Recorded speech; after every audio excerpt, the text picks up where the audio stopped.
के कोने कोने में यूट्यूब के माध्यम से हमसे गुरु मंत्र लेकर वैदिक परंपरा में आगे बढ़ने वाले मेरे प्रिय शिष्यों, सज्जन और सन्नारियों, चलिए आज हम आपको ग्रहों के विषय में समझाते हैं।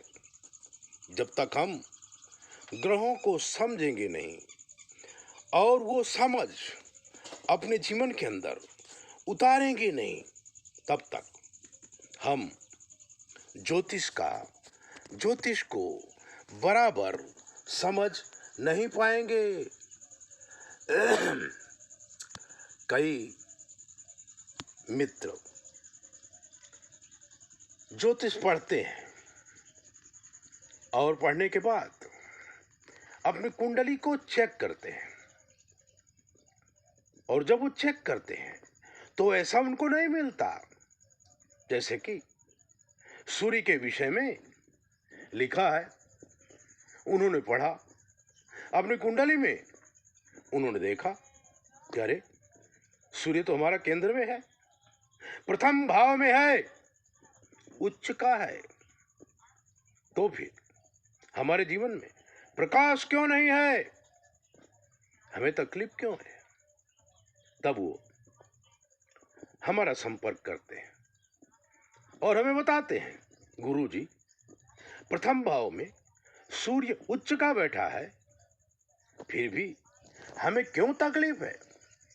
मैंने कहा यही तकलीफ है कि तुम ज्योतिष पढ़ते हो, लेकिन ज्योतिष पढ़कर उसको अपनी कुंडली में देखना चाहते हो, या दूसरों की कुंडली में वही योग देखकर आप उसका भाषांतर भी, पिटिशन भी करने लगते हो। ज्योतिषाम गारुणिम विद्या पिता पुत्रो न दीयताम। ज्योतिष बहुत ही गहन विषय है, उसमें देश, काल और पात्र देखना पड़ता है। अब सूर्य उच्च का है, पुस्तक में लिखा भी है, आपकी कुंडली में है भी, लेकिन ना आपके पास प्रतिष्ठा है, ना आपके पास मान सम्मान है, ना आपके पास पैसा है। जब सूर्य उच्च का होकर के तन भुवन में आता है, तो ज्योतिष की पुस्तकों में ऐसा लिखा है कि वो व्यक्ति प्रतिष्ठित होता है, धनवान होता है, आत्मा का बहुत ही सुंदर व्यक्ति होता है, उसका मन निर्मल होता है, वो क्रोधी भी बहुत होता है, लेकिन प्यार भी बहुत करता है। लेकिन सूर्य उच्च का है, न तो आपका सम्मान हो रहा है, न आपकी प्रतिष्ठा है, और न ही आप अच्छे आदमी हैं। अगर आपको अपनी कुंडली समझनी है तो पहले अपने आप को समझो, फिर ग्रह देखो, क्योंकि आपको आपसे ज्यादा कौन समझ सकता है। आप कैसे हो, क्या सोचते हो, क्या करते हो, आपके विचार कैसे हैं, क्योंकि दूसरा आदमी तो अनुमान लगाता है, और अनुमान क्षणिक होता है, लेकिन आप जानते हो कि आप चोरी कर सकते हो या नहीं कर सकते हो, आप झूठ बोल सकते हो या नहीं बोल सकते हो, आप गलत काम कर सकते हो या नहीं कर सकते हो। जब तक आप अपने आप को नहीं पढ़ोगे, तब तक आपको आपकी कुंडली समझ में नहीं आएगी। इसलिए मित्रों, ग्रहों को समझने के लिए पहले अपने आप को समझो। जब आप अपने आप को समझ जाएंगे ना, तो ज्योतिष के पास जाने की जरूरत नहीं पड़ेगी। फिर तो किसी अच्छे व्यक्ति से आप सलाह ले लोगे, वो आपको सलाह दे देगा, आप ऐसा करो, आप जीत जाओगे। लेकिन अगर आप चाहो कि सब कुछ ज्योतिष ही कर देवे और आप गुप्त रूप से दुष्ट बने रहें और समाज में आपकी मान हो जाए, प्रतिष्ठा हो जाए, तो ये नहीं हो सकता है। अगर आपको ज्ञान लेना है तो अपने आप को समझो, अपने बच्चों को समझो। अगर पति के बारे में जानना है तो पति को समझो, बच्चों के बारे में जानना है, बच्चों को समझो। एक लड़की थी 17 साल की, बंबई नगरी,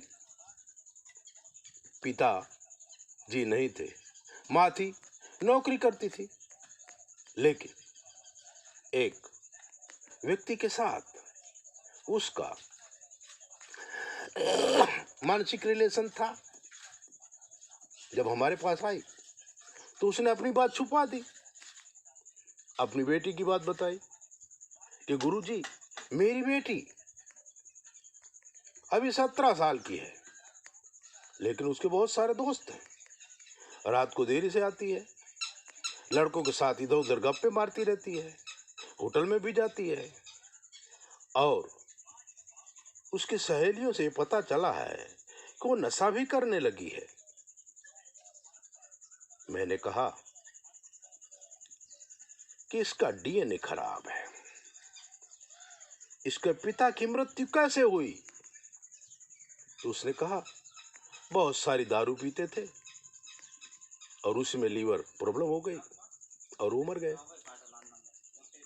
जब आपके पति थे तब भी आप नौकरी करती थी? हाँ जी, मैं तब भी नौकरी करती थी, क्योंकि वो कुछ कमाते ही नहीं थे, दारू पीने का पैसा भी मुझे देना पड़ता था। तो मैंने कहा फिर उनकी लड़की और तुम्हारी लड़की, माँ और बाप के गुण ही तो बेटी में आएंगे।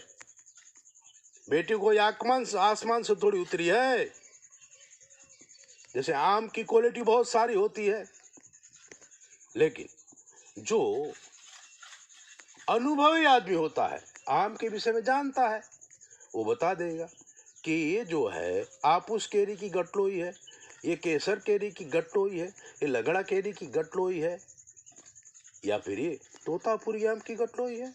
गटलोई देखकर, यानी बीज देखकर अनुभवी बता देगा कि इस आम का ये स्वाद होता है, इसमें इतना रस होता है, इतना गूंजा होता है।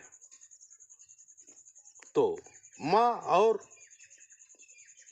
बाप का जो बीज है, उसी में से तो बेटा या बेटी पैदा हुए हैं। आप बेटा या बेटी को तो बुरा कहते हैं, लेकिन क्या आपने अपने आप को समझा है? और कहते हो गुरुजी हमारे बेटे को ठीक कर दो, हमारी बेटी को ठीक कर दो। तो गुरुजी आपके डीएनए का टेस्ट करेंगे और आपके अंदर जो कमी है, उस कमी को पहले दूर करना पड़ेगा, फिर आपके बेटा या बेटी ठीक होंगे। तो हम कहते हैं, वो मेरी लड़की को हमने कहा था उसकी माँ को, इस लड़की को छूट दे दो, ये कितना नशा करेगी, कितना दोस्ती करेगी, ठोकर खाएगी, तो इसे अनुभव होगा और उस ठोकर के प्रभाव से आपकी लड़की सुधर जाएगी।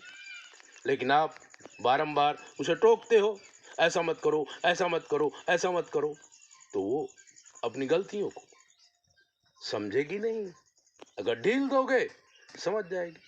तो ग्रहों को समझना बहुत कठिन है।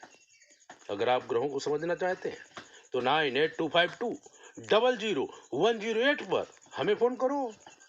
हम बताएंगे आपके डीएनए में क्या है, आपके ग्रहों में क्या है, आपके जीवन में क्या है। लेकिन मित्रों, नया आश्रम बना रहे हैं, इसलिए फ्री में नहीं बताएंगे, पैसा लेंगे और आपको समझाएंगे, सारे प्रश्नों का जवाब देंगे और आपको अच्छी तरह से समझाएंगे। आपको ज्योतिष आती है, कोई बात नहीं, हम बताएंगे ज्योतिष का मतलब क्या होता है, ग्रहों का आधार क्या है, ग्रहों की गति क्या है, कौन सा ग्रह क्या कर सकता है, आपका जीवन में फायदा क्या है, आपके जीवन में नुकसान क्या है। चैनल सब्सक्राइबर करो, लाइक करो, 9825200108 पर फोन करो। जय बोले, अपना ध्यान रखो।